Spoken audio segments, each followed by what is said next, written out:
Hello there, folks. I recognize there's a number of new things that we throw at you beginning in this exercise. So I thought I might do a quick video to help you just get started here. Since it's the first time you might be doing these things, and you'll need to be doing these things on a pretty regular basis moving forward. So you see as we open this exercise that first of all we want to download some fonts from the Google Fonts API. So I'm going to click over there and look for Merriweather, Open Sans, and XO2. So Merriweather, and I'm going to just add that, and Open Sans,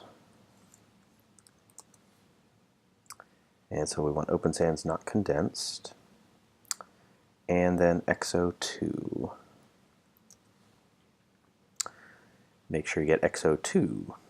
All right, so I have just added all three of these to my collection, but mostly so that I can download and install them. I'm not going to use them all at once. I'm going to actually want to come back and be a little bit more specific to use these in my style sheet, but in order to make sure that my comp shows up correctly, I want to make sure I actually download them and install them. All right, so if you're on a Mac, you might use a font manager tool, if you're familiar with how to use those that we have in our Mac labs. I usually just use the FontBook application that comes with a Mac. There are other ways to do this on a PC that I'll trust you'll know how to look up or ask about. Looks like it's recognized that I have some duplicates. I don't want to replace those. I'm going to just keep, let's see, hold on. Review the import version. Yeah, okay. Okay, so I'm going to cancel that and just double check. XO is here, that's good.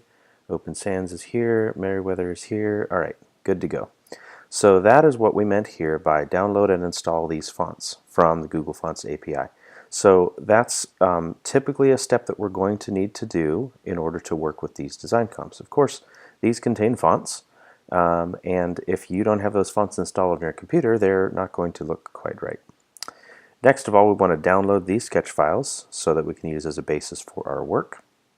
I have downloaded those files, and let's go ahead and open one of them. Now, when you open a file, you might find some things look kind of odd. For example, there's this grid behind the entire page. That can be helpful as you're designing, but when you're doing just reconstruction like this, sometimes it's really not very helpful. So there's a number of ways you can turn these on and off. I usually use the keyboard shortcut Control-G to turn off or on the grid, but you want to make sure you select something on the artboard or the artboard itself first, and then hit Control-G on a Mac. On a PC, that keyboard, or actually I guess we don't have Sketch on a PC, so you shouldn't have that problem.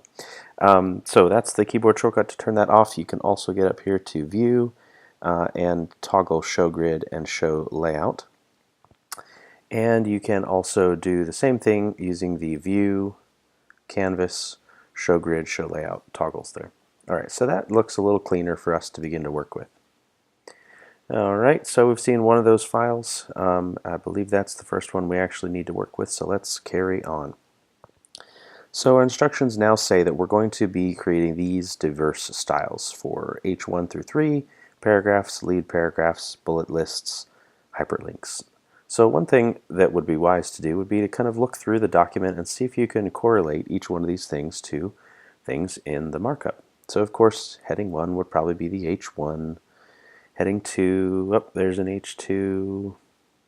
Are there other H2s? I see an H3 there now. Okay, there's the H3. Okay. Oh, yep, there's another H2 there.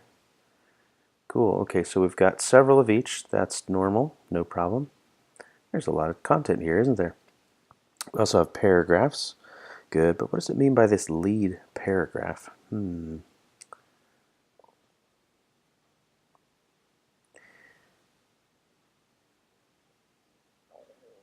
Now look at this. Here's a paragraph with a class of lead. I bet that's what we're talking about there. And bulleted list items. So if we pull this up in the browser, I'm going to go to current file in a new browser tab. Oh sure, there's a bulleted list right there. Do we have any others? Nope, that's the only one. Good, and then hyperlinks, of course. We had a couple hyperlinks. There's one, there's another. Oh, there's one in here. Cool, so we're going to want to style each of those. Now, that's what the instructions say. Well, what does the design comp look like for each of these? If I go over here, this must be the H1, and then here's an H2, which is a little different from an H3. H3s are 19 points, H2s are 23 points. All right, that's cool. There's another H2, there's another H3. Notice the hyperlinks have a particular style and color, as do paragraphs. How about that lead paragraph that was at the very top? What's the deal with that? Looks like it's just slightly larger than the other paragraphs. And here we have our bulleted list. Okay, so we're basically just familiarizing ourselves with the markup that we have and with the styles coming from our document. Now, the other thing we could notice before we even get into the steps is what fonts we're actually using here. So as I click through these, you can just look over on the right-hand side and see that they're all using the Merriweather font. Okay, so we could probably have a good hint that we're going to want to bring that font in to use in this document. But we also want to get more specific with that because it says, okay, actually I'm getting ahead of myself, aren't I? As I was just beginning to say, as we survey through here, we can also see that bold italic is used, light is used, light is used, bold italic again. Okay, so it actually looks like we have only in use the bold italic and the light weights. So that's something we'll want to know later on. And there's colors and all kinds of things that we can dive into as we get further on. Okay, good. So we've just kind of observed, gotten familiar with our document here. So what do we have to do next? All right. We've got the preview up. That's always fun. I'm even going to pull it over into a new window and slide things over so I can move back and forth between them a little easier.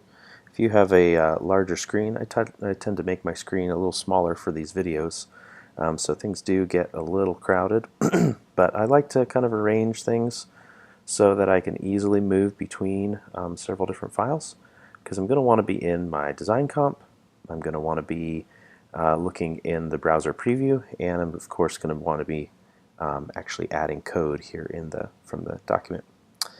Okay, so it says add an embedded style sheet in the provided HTML file, homes4pause.html. All right.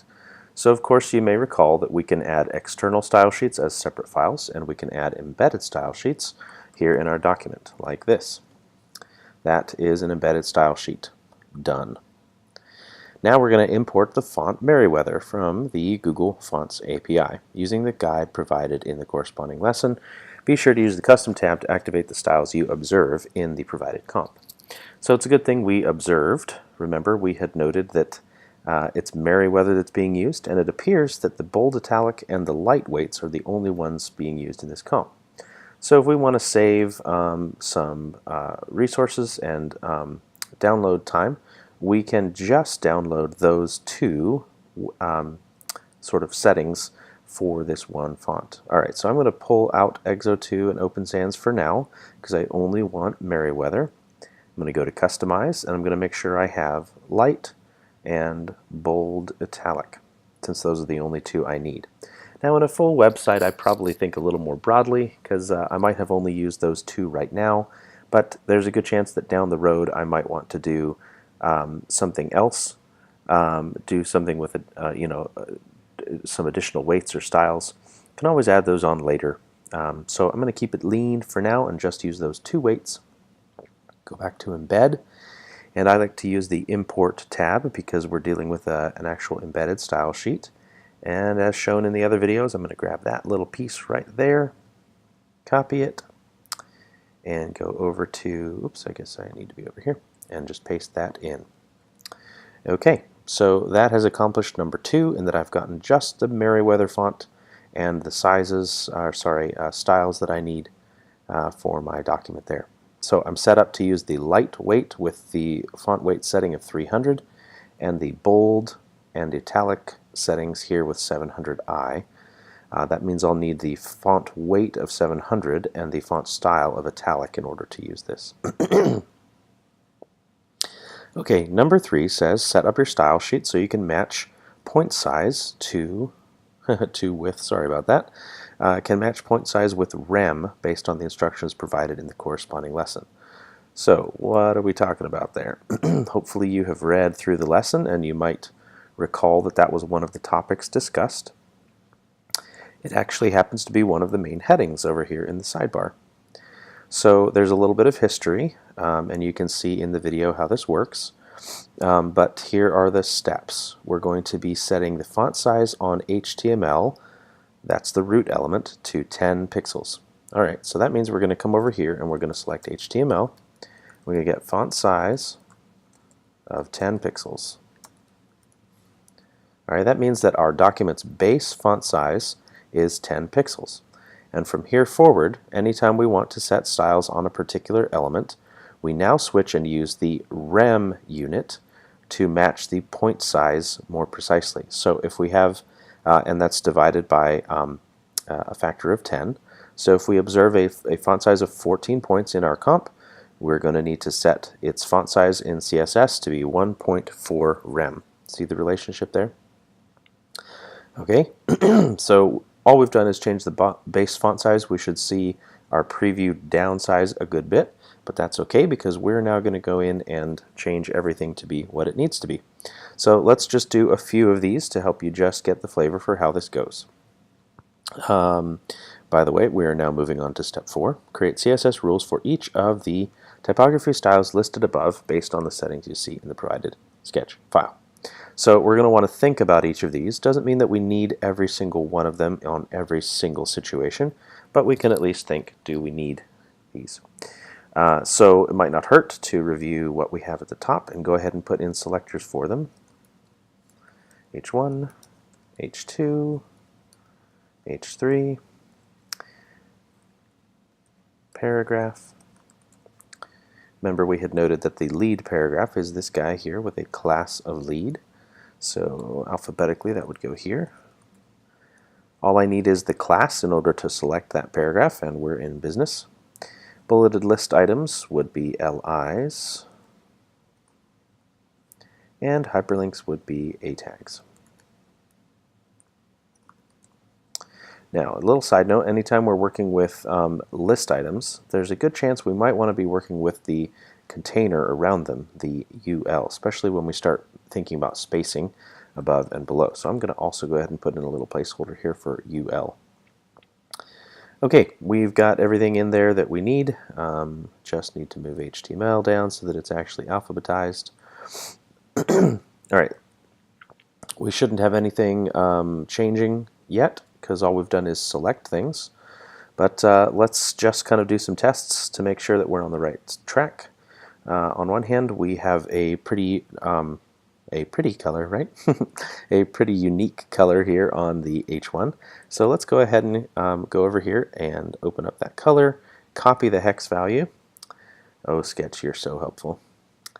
And then we go in here to H1 and we want to set the text color. So if you haven't memorized what that is, all of the settings we need for our text are listed here and explained.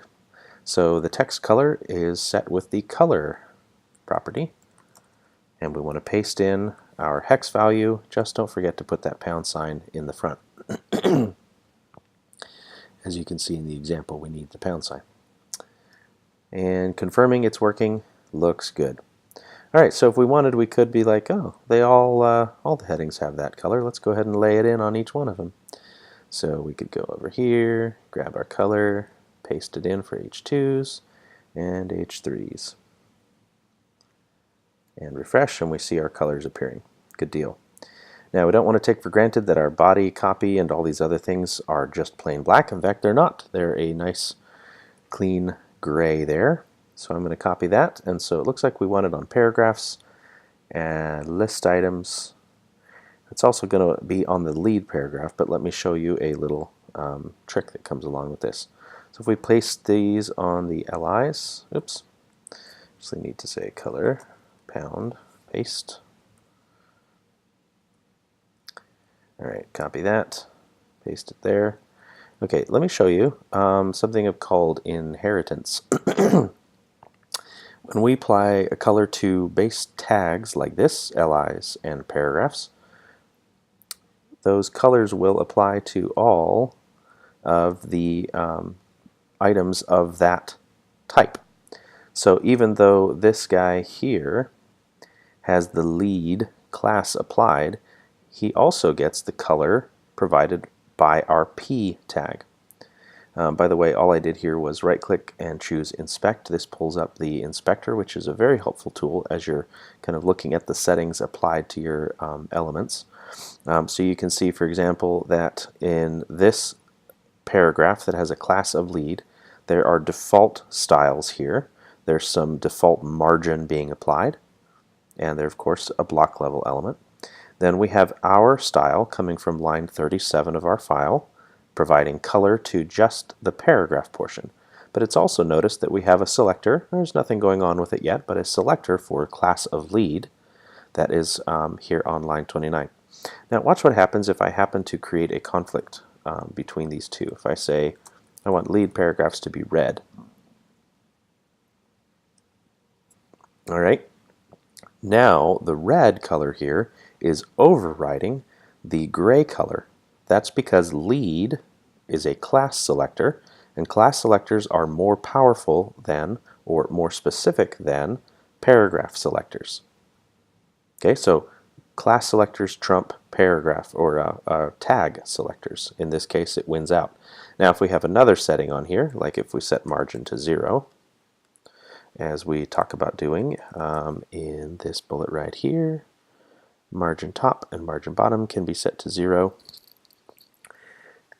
And we talk more about margin in the next lesson, but this is a way we can go ahead and be controlling the space around our type. Notice that if I do that, margin is not a, oops, got to actually spell it correctly. Margin bottom. Okay. Margin is not conflicted here with lead, so those settings do continue to apply, even though the color is being overridden. Okay, and you'll notice that that killed all of the space between our paragraphs, which isn't really pleasant right now, but now we have the power to go in and set that to be whatever we'd like it to be. But I'm not ready for that yet. I'm going to just go ahead and put these margin bottom and top to 0 settings on each of my other elements, so that I have essentially cleared out that spacing, and that's what we're talking about here in this last bullet. It's an optional thing, but it's a helpful thing you might find when you're just getting control of your elements. Now I put it on all of my block level elements, but I did not put it on my A tag because that is inline. I did not put it on HTML because that's the element wrapped around this whole page, and I don't need to override any margin on it yet. And I also didn't put it on lead because lead is going to inherit that from paragraph setting. Okay, so that got rid of all of my spacing, and now I can go back later and fine-tune that spacing. Okay, but let's hone in a little bit more on this H1. In addition to the color, we can see it has the font family of Merriweather, a bold italic style, and a font size of 37 points. It has a leading of 24 points and spacing below of 12 points. So those are all kinds of settings that we're going to want to try to duplicate in our CSS. Let's start from the top and work our way down. Let's do the font family. Again, looking up in our reference, font family, what sets the typeface is the font family property, and here's an example. We also may recall that for our custom fonts, the Google API has provided this little guy for us to make sure that we can use the font that we've applied correctly. So all we need to do is copy that, come over here to our H1 and paste it in, refresh the page, and we now see the Merriweather font is being used. Okay, but it's not just Merriweather, it is Merriweather Bold and Merriweather italic. So that gets grouped together here, but it's actually two different properties in CSS. So let's see, setting the weight is done with font weight, and we can use bold and normal as keywords. We can also use the actual weight numbers that we have here. So light is 300, regular is 400, bold is 700, black is 900, etc. So we want the bold setting, which is 700. So we're going to go here, say font weight 700. All right, and the italic portion is created with the font style, adds or removes italics. So we want font style italic.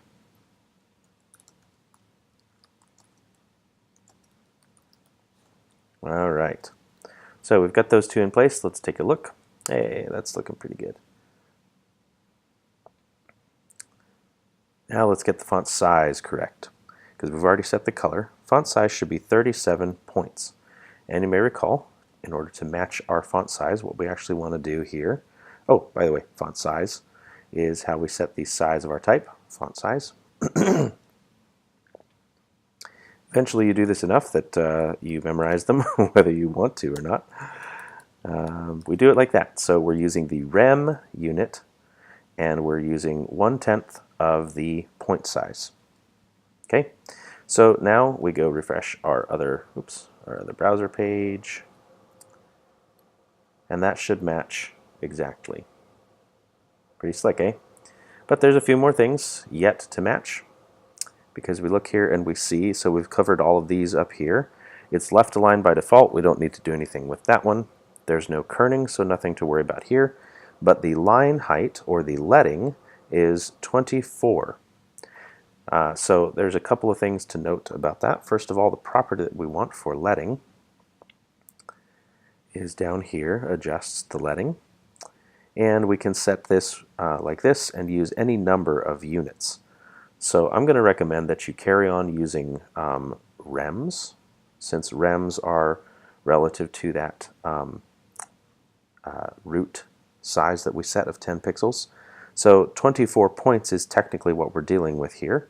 So we could do the same idea over in our style sheet and set line height to 2.4 rem. Now you can see that the result is that leaves this a little crowded here. I probably wouldn't do that in a normal production setting. Probably use something more like 36 or something more. But anyway, we've matched the setting, and it won't look so bad when we're not in a small screen like that. But so anyway, that's matching what we have in the comp. That's the assignment, and even though it looks a little odd right now, you've accomplished the assignment if you've matched what's here. Now we have also the space below as 12 points. However, I can see this is actually a little bit more than 12 points. There's a good bit of space between these, and if I hold Alt while I have that selected, it's going to show me these hints in terms of the dimensions or distance it is from other things. So if I hold Alt and hover over this other object here, I can see that it is 48 pixels away from the next thing. So there's a good chance that our margin bottom setting here is going to need to be something between 12, which is that space over here, and potentially as much as 48 in order to get these two to match. So let's try 12 and show the point that 12, which is 1.2 rems, right, is just a little bit. So let's try the 48 and see what that does for us. That's much bigger, and in fact it actually looks, if we get this on one line, looks like we're going to be right in the right zone to have that spacing honed correctly. Okay, so we've walked through each of the settings that we might have needed here to match. Let's just double check. We checked font family, font size, color, weight, style, leading, and the spacing above and below this block. All right, let's just do one more so that you get the feel for this. Let's just do something very normal like paragraphs. Paragraphs are Merriweather light, 14 pixels, 24 pixels leading, and 12 below. So let's just quickly pound those in. I'll just go ahead and do the bottom one since it's just right there. Okay, font family, why type it all again when I can just copy paste? In fact, we could copy this whole bit and just replace the things that we want to change. All right, so we want 300 for the weight. We don't need font style. I'm just going to pull that out because it's already the right thing by default. We want 1.4. 2.4 rem for the line height is correct, and the color I already have in there. Okay, so copy pasting and just tweaking those settings is a pretty fast way to get to where we want. And hey, look at that.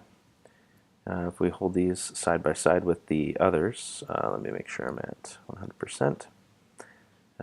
Yeah, things are looking similar. Now, it's not exactly the same because there's just an extra line there due to the line wrap that's going on. That's no problem though. Yeah, the overall width on these is much more restricted than our current page, but that's okay. We don't really need to worry about the line wrap. We just want to make sure that the spacing and style settings are matching. Okay, hopefully that gives you enough to keep rolling on this one.